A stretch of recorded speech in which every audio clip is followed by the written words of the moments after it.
Olá, seja bem-vindo a mais um encontro nosso no 7 às 7, 7 minutos às 7 da noite. Hoje, concluindo a nossa reflexão no nono mandamento, vendo a via negativa, ou seja, quais são as práticas e as orientações que a palavra de Deus nos dão pelo que não se deve fazer, o que está sendo proibido no nono mandamento, que nos orienta quanto à santificação da imagem pública, da comunicação pública. O Catecismo de Westminster Menor nos diz na pergunta de número 78, que proíbe o nono mandamento? E a resposta é a seguinte: o nono mandamento proíbe tudo o que é prejudicial à verdade ou injurioso, tanto à nossa reputação como à do nosso próximo. Veja que o conteúdo bíblico quanto ao testemunho verbal, especialmente no que diz respeito às pessoas, nos aponta não apenas de uma forma positiva a falarmos a verdade, a sermos verdadeiros, a mantermos uma fidelidade da nossa palavra, honrando as pessoas com elas, cultivando imagens positivas através das nossas falas, mas ela também apresenta um caminho do que nós devemos evitar. Quando a Bíblia diz, não dirás falso testemunho, ela está proibindo que nós falemos alguma coisa que traga um prejuízo à verdade para com a outra pessoa. Bem, precisamente esta parte se caracteriza no crime da calúnia. A calúnia consiste em se espalhar mentiras sobre uma outra pessoa, sobre alguém. Pode ser sobre si próprio, fazendo dano próprio, numa postura autossabotadora, não é? Ou com relação ao outro, quando a imagem do outro é, pela via mentirosa, pela mentira, prejudicada.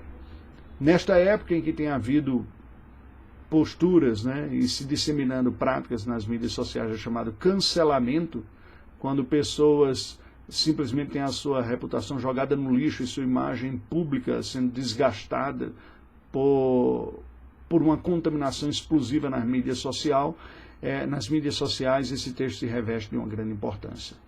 A palavra de Deus nos diz em Provérbios capítulo 19, versículo 5, a falsa testemunha não fica impune, e o que profere mentiras não escapa. Se o fará dos homens, não o fará diante de Deus. Se escapa dos homens, do juízo humano e da justiça humana, certamente não aos olhos daquele que tudo vê. Ainda, em Provérbios capítulo 6, versículos 16 a 19, nós lemos, 6 coisas o Senhor aborrece, e a 7ª a sua alma abomina.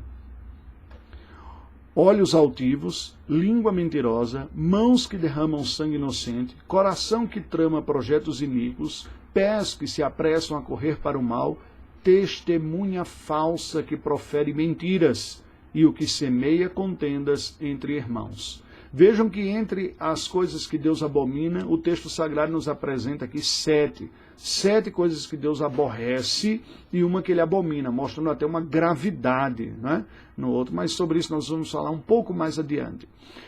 Aqui está sendo dito que entre as coisas que Deus aborrece está a mentira, a testemunha falsa que profere mentiras contra o próximo. Nós temos que estar atentos porque não é uma coisa de somenos importância. Falar a mentira, denegrir a imagem pública, é defraudar a imagem de Deus expressa no ser humano. É trazer um prejuízo pecaminoso para com o outro. Porém, a segunda porção da sentença do Breve Catecismo aponta para um outro ponto que nós devemos evitar, não é? Não apenas prejudicando a verdade, mas falando algo que seja mentiroso ou injurioso, mas manchando ou trazendo um prejuízo à reputação nossa ou do próximo. E aqui entra em um outro pecado, que algumas pessoas podem até achar que não é, por não se faltar com a verdade. Mas ao disseminar uma verdade negativa sobre alguém, prejudicial a alguém, uma verdade, nós cometemos o pecado e o crime da difamação. Diferente da calúnia, que é inventar ou espalhar uma mentira negativa sobre alguém. A difamação é espalhar uma verdade negativa sobre alguém. Aí você diz, mas se é verdade, por que é errado? Porque nós estamos contribuindo com a deterioração gratuita da imagem do outro. O testemunho verdadeiro sobre a outra pessoa deverá ser dado quando necessário, num julgamento, numa situação em que se busca recuperar a pessoa. Se você sabe que alguém cometeu alguma falta e está querendo ajudá-la e vai buscar ajuda para efetivamente ajudar essa pessoa, e aí cabe falar a respeito das dificuldades dela. Mas essa fofoca miúda que ocorre quando simplesmente comentamos com outras pessoas erros de terceiros, não há nenhuma virtude, nenhuma piedade, nenhuma contribuição. Se a nossa palavra não vai somar, não vai ajudar a pessoa a se recuperar, ela não deve proferir uma imagem má. Por isso que a Bíblia diz que o amor cobre uma multidão de pecados.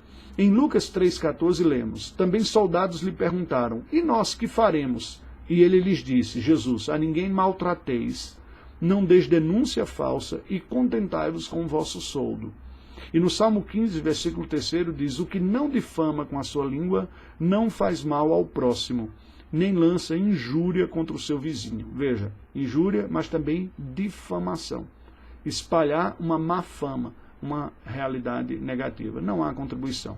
Nós temos que expressar o Evangelho aqui. O Evangelho expressa uma nova realidade em Cristo. Se em Cristo somos perdoados, purificados e encontramos uma nova vida, a nossa fala com relação às pessoas também deve expressar, reverberar, refletir uma nova realidade que em Cristo é experimentada.